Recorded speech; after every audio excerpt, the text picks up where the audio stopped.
The Chevaulegers is a ranged cavalry unit in Age of Empires III, introduced in the Knights of the Mediterranean DLC and inspired by the real-life French term chevaux légers. These cavalrymen played significant roles in many battles, from the Renaissance to World War I.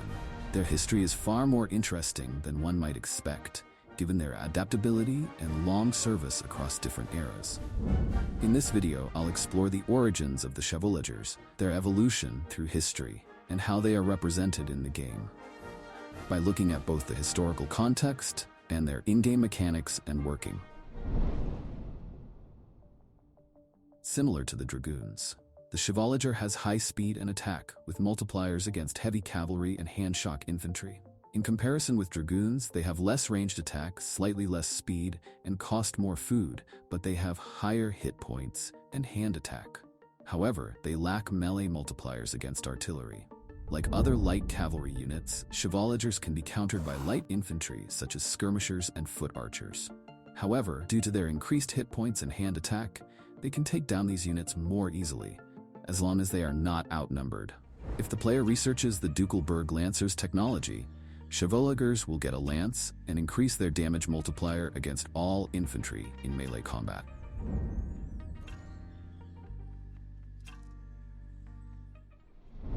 As the term Chevauleger refers to a type of cavalry unit rather than a single distinct unit, this makes its historical records somewhat complex to record.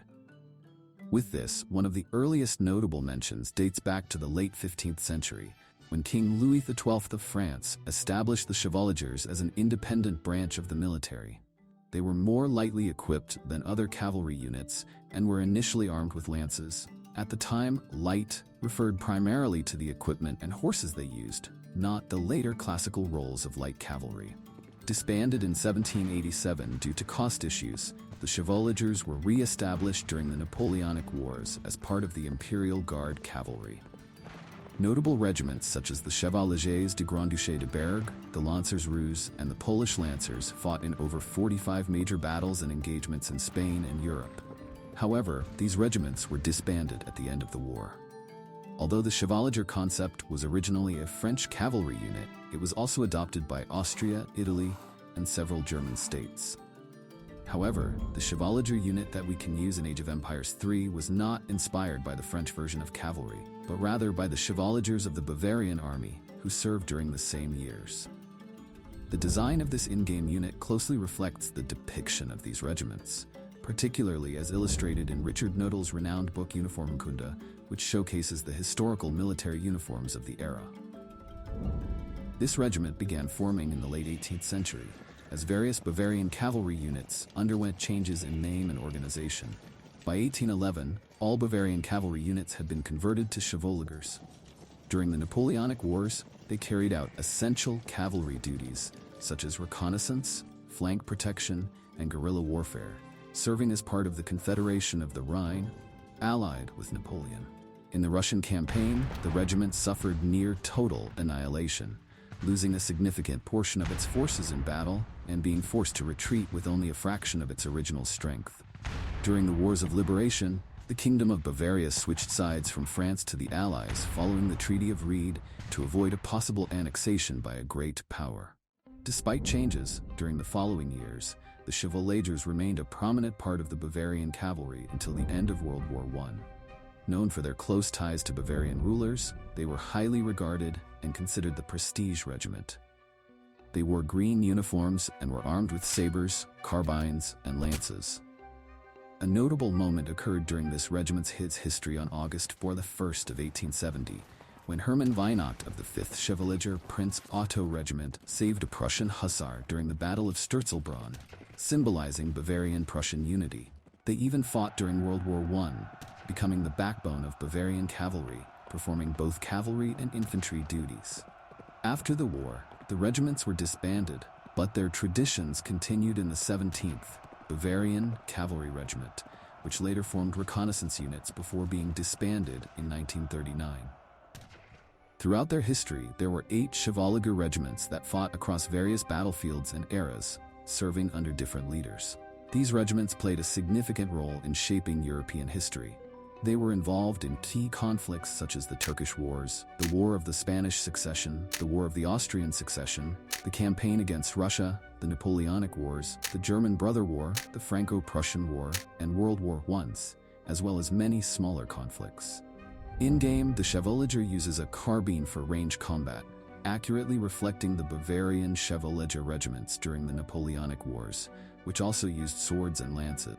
They can be trained at a trading post built on a House of Wittelsbach palace, marking them as a native unit with a training limit of 10 per palace. All civilizations can train Chevaulegers if they can build the House of Wittelsbach, which can only be built if you play on the following maps.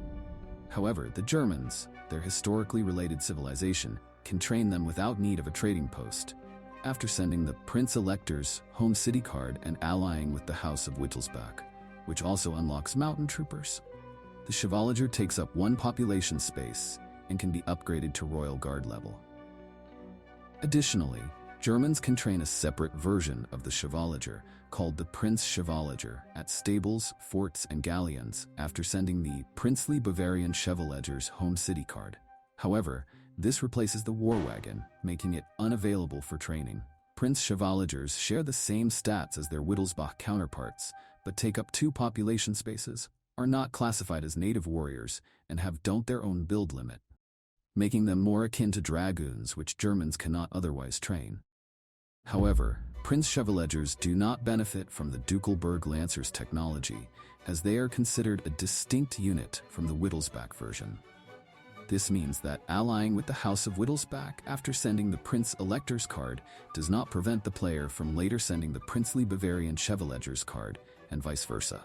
In both cases, players must account for the population cost of the units. The Prince Chevauleger starts at veteran level, with a 20% bonus to hit points and damage. Once the princely Bavarian Chevauleger's card is sent, all war wagon upgrades are replaced with Prince Chevauleger upgrades, which also benefit from war wagon improvements. Like the German war wagon, the Prince Chevauleger speaks German, using the Black Rider's voice lines. I've covered the key aspects of this unit, and I hope you enjoyed it.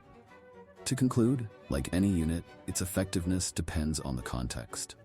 It's crucial to understand its strengths and weaknesses in order to develop the best strategy to defeat your enemy. When used as a native unit, it serves as a solid light cavalry support. And if you're playing Germany and decide to use the Prinz Chevauleger, consider whether it's worth swapping your war wagon for this unit. Let me know if you enjoyed, and with that, see you in the next chapter.